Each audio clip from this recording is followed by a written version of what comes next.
Les rhinocéros sont des mammifères de la famille des ongulés. On décrit 5 espèces de rhinocéros encore en vie, 3 en Asie et 2 en Afrique, à savoir le rhinocéros blanc et le rhinocéros noir. Nous sommes en Afrique du Sud, en présence du rhinocéros blanc. L'origine de son nom lui vient d'une confusion linguistique entre un mot néerlandais signifiant large et un nom anglais qui veut dire blanc, les deux mots ayant une prononciation proche.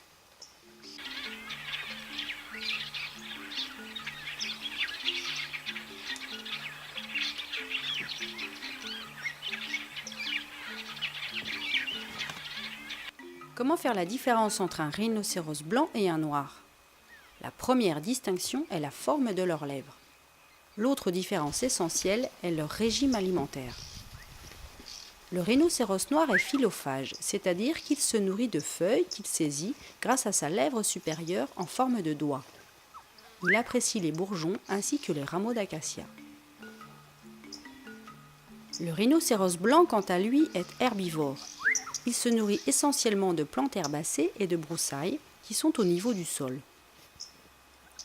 Ses lèvres sont larges et fortes. La lèvre inférieure possède un bord corné qui remplace les incisives manquantes et l'aide à brouter.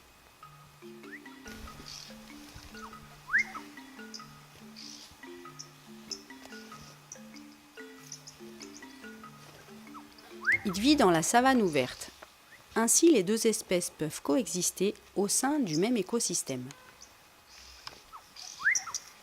La longueur du rhinocéros blanc hors queue peut aller jusqu'à 4 mètres. Sa hauteur au garrot est d'environ 1,90 m et son poids va de 2 à 3 tonnes, ce qui en fait la plus grande de toutes les espèces de rhinocéros.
Il se distingue du rhinocéros noir par ses grandes oreilles pointues, son museau large et raccourci et une protubérance caractéristique sur le cou.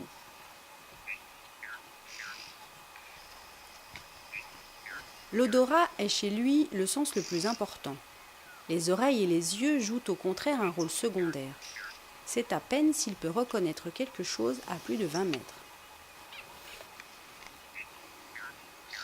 Sa corne est la plus longue de tous les rhinocéros.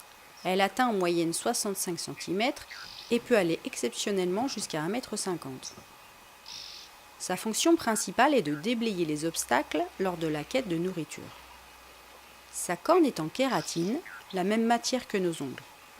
Elle n'est pas rattachée au squelette du crâne et si elle se brise par accident, elle repousse en 2 ou 3 ans.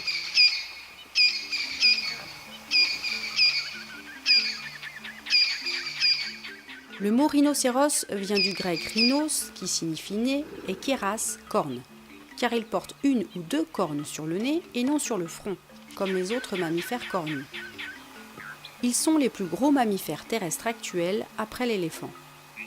Les rhinocéros sont du même ordre que les chevaux et les tapirs, et non celui des éléphants. Malgré leur apparence, les rhinocéros sont dotés d'une musculature impressionnante, qui leur permet de courir très vite si nécessaire, jusqu'à 50 km/h pour les plus rapides. Très agiles, ils peuvent aussi faire volte-face en pleine course. Le rhinocéros blanc peut vivre jusqu'à 45 ans. On peut apercevoir des oiseaux pique-bœufs perchés sur le dos du rhinocéros. Ces oiseaux nettoient sa peau plissée qui attire un grand nombre de parasites et d'insectes, ce qui l'aide à rester en bonne santé. Les rhinocéros blancs n'ont pas un comportement aussi solitaire que les autres espèces. Les jeunes se réunissent en groupe provisoire et se déplacent parfois avec les femelles. À 5 ans, les rhinocéros blancs atteignent leur maturité sexuelle. C'est à cet âge que les femelles commencent à s'accoupler.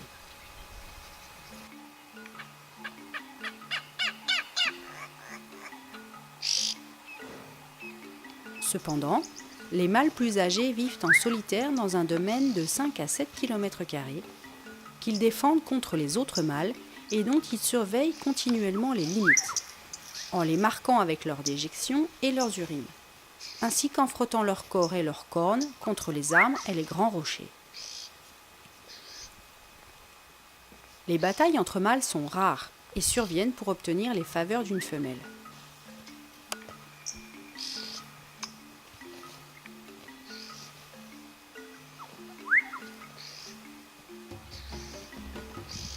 Le rhinocéros blanc est plus passif que le rhinocéros noir. On peut s'approcher de lui sans qu'il attaque. C'est pourquoi il est plus facile à chasser. Les rhinocéros font localement l'objet d'une protection et de projets de réintroduction.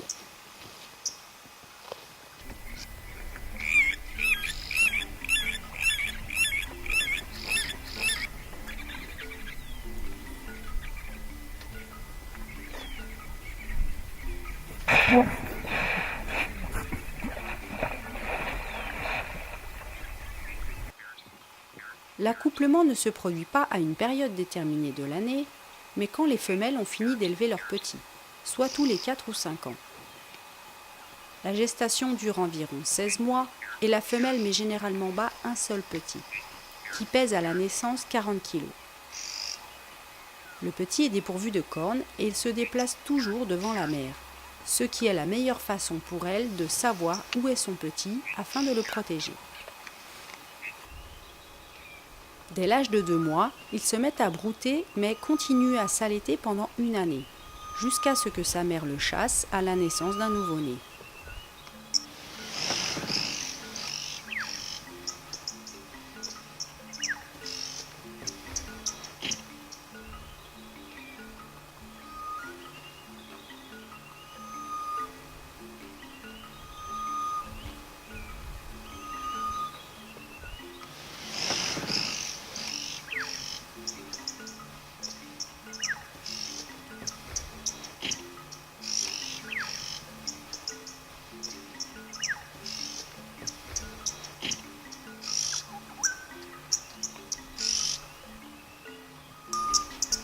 Malheureusement, ils sont toujours braconnés pour de prétendues vertus que donneraient leurs cornes.